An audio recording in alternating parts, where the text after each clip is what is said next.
Muy bien, mis queridos amigos, continuamos con los videos sobre la explicación del Génesis, porque ya no creo en la Biblia, ¿verdad? La semana pasada no subí videos porque estaba enfermo, ya estoy recuperado y podemos continuar con los videos.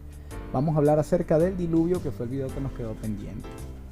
Bien, creo que todo el mundo conoce la historia del diluvio, conoce a Noé y a sus hijos que entraron en un arca, construyeron un arca de unas medidas específicas, no más grande que un estadio de fútbol, construida de madera, ¿verdad? Porque Dios había mandado a Noé construir esa arca porque venía un diluvio que destruiría el mundo y él salvaría pues a cada una de las especies de animales. Creo que todos conocemos la historia, cayó el diluvio, duraron aproximadamente un año dentro del arca antes de que enviaran los cuervos, luego las palomas y por fin, después de un año de espera, se abre la puerta del arca y los animales salen y Noé sale y bueno, continúa la historia de la Biblia. No crean que siempre voy a hablar de cosas negativas o de puntos negativos sobre las historias que comento de la Biblia, ¿no? En este caso voy a hablar de algo interesante que tiene esta historia y es que muchas culturas antiguas hablan acerca de una gran inundación, ¿no? Esto ha alimentado mucho el mito de que el diluvio universal fue cierto, ¿no? Claro, si nosotros tomásemos eso como premisa, pues entonces también tendríamos que creer en los dioses de los egipcios, los dioses de los griegos, los dioses sumerios, los dioses aztecas, porque todos ellos son precedentes a la existencia de otros seres sobrenaturales llamados dioses, ¿no? Bien, pero vamos a lo que nos compete, el diluvio. Llovió por una cantidad de tiempo, 40 días y 40 noches, se inundó la tierra y entonces los animales que estaban dentro del arca solo fueron los que se salvaron. ¿Qué objeción tengo yo sobre esto? Bueno, fíjense lo siguiente. Hoy en día la BBC estima que hay aproximadamente 8 millones de especies registradas. Bueno, no, registradas no, 8 millones de especies. Se estima que más o menos eso es lo que hay. Y el ser humano, pues en sus estudios de la biología, ha catalogado aproximadamente cerca del 1,5 millones de especies. Tal vez más, tal vez menos. No tengo la cifra exacta, ¿no? Lo que sí tengo exactamente es la cifra de animales terrestres que están registrados según la ciencia, ¿no? Según la biología. Eso es aproximadamente 26.670 especies. No estoy contando los insectos, que también debería contarlos porque en un diluvio universal, pues obviamente todas las hormigas y todos los insectos que nosotros conocemos hubiesen muerto ahogados si estuviesen bajo el agua por un año, ¿no? Así que imagino que todas esas especies tuvieron que haber también entrado, aunque sea por pareja, dentro del arca, y estamos hablando de más de 900.000 especies de insectos conocidas, de lo cuales se estiman solo se conocen el 11%, ¿no? Bien. Esas 26.670 especies son las especies catalogadas por el hombre, o sea, no estoy contando las que no ha catalogado, ni estoy contando tampoco las que se extinguieron antes de que el hombre comenzase a hacer los registros de las especies, ¿no? Lo que eso significa de que tal vez ese número de 26.670 pueda hasta inclusive duplicarse, ¿no? Contando todas las extinciones, contando los que se extinguieron por causa de las cacerías, por causas naturales, etcétera, ¿no? Ahora bien, no son 26.670 especies las que entraron en el arca, porque recuerden que entraron 2 de cada uno, o sea que al menos tenemos 53.340 especies entradas en el arca. Pero no podemos estimar tampoco ese número porque de los animales limpios entraron 7 parejas, ¿no? Eso significa que de animales como el ñu, como la vaca y como todos los animales que son comestibles, que son bastantes y que son grandes, pues entraron 7 parejas. Así que yo creo que el número pasa los 100.000 fácilmente, ¿no?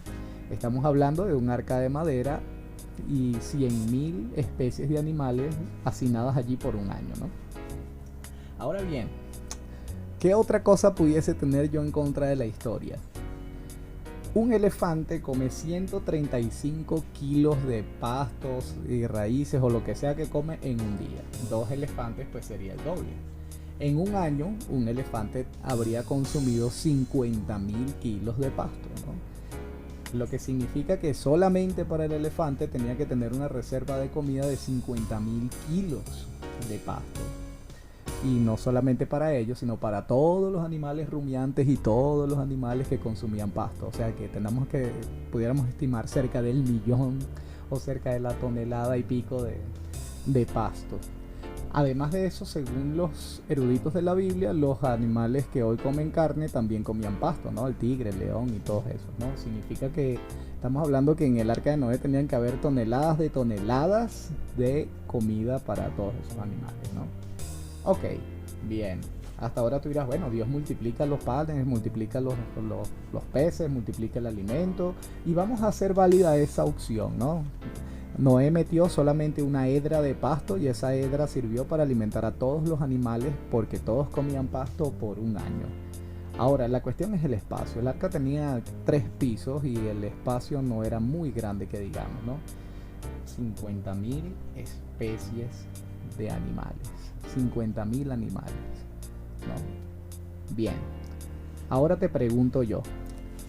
Luego del diluvio, según la historia o según lo que creen algunos eruditos, el problema está en tomar la historia de forma literal, ¿no? Pero algunos eruditos piensan de que, bueno, los animales salieron y se distribuyeron a lo largo del mundo. Ahora te pregunto yo, ¿cómo llegaron a Madagascar los animales que son específicos de esa zona? Porque según la mayoría de las religiones cristianas la evolución no existe, por lo tanto estos animales tuvieron que llegar de alguna manera, cruzar todo el continente desde donde el arca se hundió, cruzar el océano hasta llegar a Madagascar sin ser atacados por ninguna especie depredadora. Y bueno, lo mismo con los animales de Australia, que son únicos, y los mismos con los de Sudamérica, que también son especies únicas, ¿no? Los de la Antártida y todos los animales esquimales, los que vivían en las zonas árticas, todos ellos tuvieron que haber entrado al arca porque el diluvio fue universal.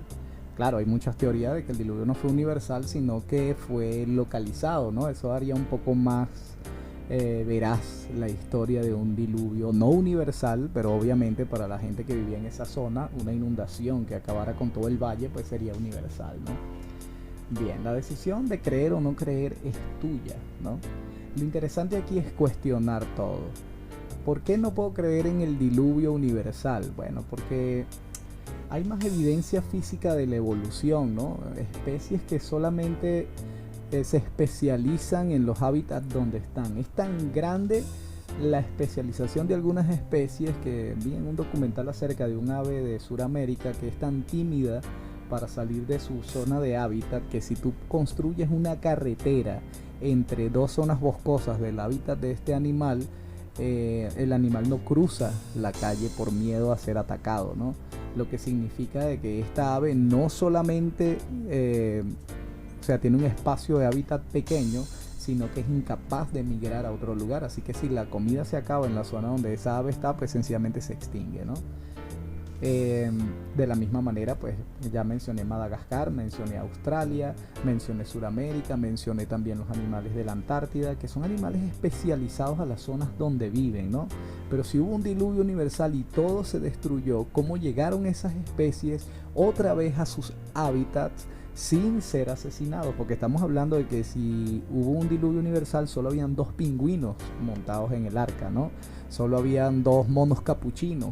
La cantidad de kilómetros que tuvieron que recorrer desde el monte Ararat hasta el océano y después cruzar el océano Atlántico, quién sabe por dónde, para llegar hasta Sudamérica y habitar en el medio de la selva amazónica, pues es realmente increíble, ¿no? Y todo eso hacerlo en menos de 6.000 años, ¿no? No puedo creer en esa historia, ¿no? Más bien yo creería en lo que muchos científicos pues avalan sobre estas historias del diluvio, que fueron inundaciones localizadas que traumatizaron la conciencia de la población, porque fueron grandes inundaciones que destruyeron completamente una zona, y por supuesto los sobrevivientes redactaron sus historias de diluvios, ¿no? No específicamente estoy hablando de la historia de Noé, estoy hablando de las historias sumerias, estoy hablando de inclusive las historias mayas, aztecas, que me imagino que todos ellos tendrán historias semejantes al diluvio. Como en los días de Noé, así serán los días del tiempo del fin. que se casarán y se darán en casamiento y todo será una fiesta hasta que les venga la destrucción, ¿no? Bien, con respecto también a ese versículo, pues me gustaría decir algo. Hoy en el 2017, estamos a mediados del 2017, casi terminando el año, el mundo está muy convulsionado, hay muchas situaciones difíciles. Yo vivo en Venezuela, estoy en una situación terrible porque el país está en una situación terrible. Aparte de eso, acaban de pasar 3 huracanes en medio del Mar Caribe que destruyeron a Puerto Rico, destruyeron República Dominicana, Barbuda también fue destruida, azotó varias zonas de Miami, hubo un terremoto en México, hubo una cantidad de muertos. Es decir, es un momento de la historia bastante complicado. No, lo mismo pudiéramos decir de la Segunda Guerra Mundial, ¿no? Pudiéramos decirlo también de la Primera Guerra Mundial, pudiéramos decirlo de la peste negra, pudiéramos decir de cualquier otra situación, de la gripe española, pudiéramos hablar de cualquier situación en que la humanidad pasó por momentos difíciles, terremotos, inundaciones, el tsunami en Japón, todas las situaciones que hemos pasado, la situación con el reactor nuclear, la explosión del reactor nuclear en Chernobyl. Es decir, o sea, si hablamos de señales del fin, pudiéramos hablar de señales del fin desde exactamente el momento en el que Cristo ascendió, ¿no? Si es que hubo un Cristo o si hubo un ascenso, ¿no? O sea que no podemos decir que este momento en específico sea exactamente la señal de que ahora sí, esta sí es la verdadera señal de la verdadera venida de Cristo. O sea, abramos los ojos, entendamos, la humanidad sigue creciendo y seguirá creciendo. Tal vez este es otro nuevo diluvio, ¿no? Solamente que ahora es un diluvio en una era de información, una era moderna. Si tú deseas creer en el diluvio y deseas creer en que esa historia fue literal y que de verdad pasó, entonces tienes que responderte de forma lógica si era posible que más de 50.000 especies entraran en un arca tan pequeña, pudiesen comer por un año, ¿no? Aparte de las millones de especies de insectos que se multiplican tan rápidamente y que tuvieron que triplicar su número dentro de las instalaciones del arca porque no podían salir de ella, ya que no había nada de tierra descubierta. Aparte de eso, tendríamos que pensar también en que posiblemente estos animales se reprodujeran dentro del arca, porque pasó un año, no pasaron 3 días ni 4 días, pasó un año completo. Y ahora te pregunto también, ¿qué de las especies anteriores, ¿no? Según la ciencia, más de 5 extinciones masivas, ¿no? No estamos hablando, porque algunos teóricos dicen que los dinosaurios fueron una invención de los antediluvianos que manipularon la genética y que hicieron X o Y cosas. Ahora yo te pregunto, 5 extinciones, 5 biomas completamente distintos. No estamos hablando de 2 o 3 especies de dinosaurios, estamos hablando de un bioma completo que nosotros hemos descubierto menos del 1% de las especies que habían en cada uno de los periodos de la historia o de la prehistoria, ¿no? Entonces, te pregunto, ¿pudieron manipular millones de especies los seres humanos antediluvianos y 5 veces para las 5 extinciones masivas? ¿O es mejor creer que hubo una evolución? Las especies llegaron hasta cierto punto, hubo una extinción masiva, los sobrevivientes repoblaron la Tierra, hubo otra extinción y volvieron a repoblar la Tierra y así sucesivamente hasta que llegamos hasta donde estamos nosotros.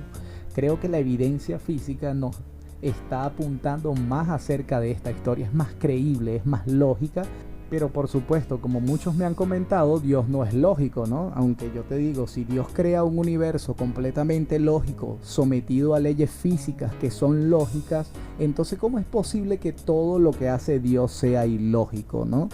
Si el mundo que Dios creó, el universo que Dios creó es lógico, o sea, es una pregunta que nosotros debemos hacernos y que debemos respondernos, ¿no? Si tú no tienes respuesta, no es porque los misterios de Dios sean insondables, sino es porque dentro de ese paradigma, dentro del paradigma del diluvio, es imposible responder esa pregunta. Entonces bien, te dejo con la duda, si quieres lo puedes creer, si no, no. Bien, el próximo video que voy a hablar acerca de religión, porque en este canal no solamente voy a hablar de religión, voy a hablar de lo que yo quiera, ¿no? Voy a hablar acerca de los 10 mandamientos, ¿no? Y de cómo Dios falta a sus propios 10 mandamientos. Quédate en el canal, si quieres suscribirte, suscríbete, dale me gusta, si no te gusta, dale no te gusta. Comenta en la caja de comentarios y bueno, ya ahora sí me bautizo como youtuber oficial porque eso no lo había dicho en los videos anteriores. Si te gustó, bien, y nos vemos en el próximo video. Chao.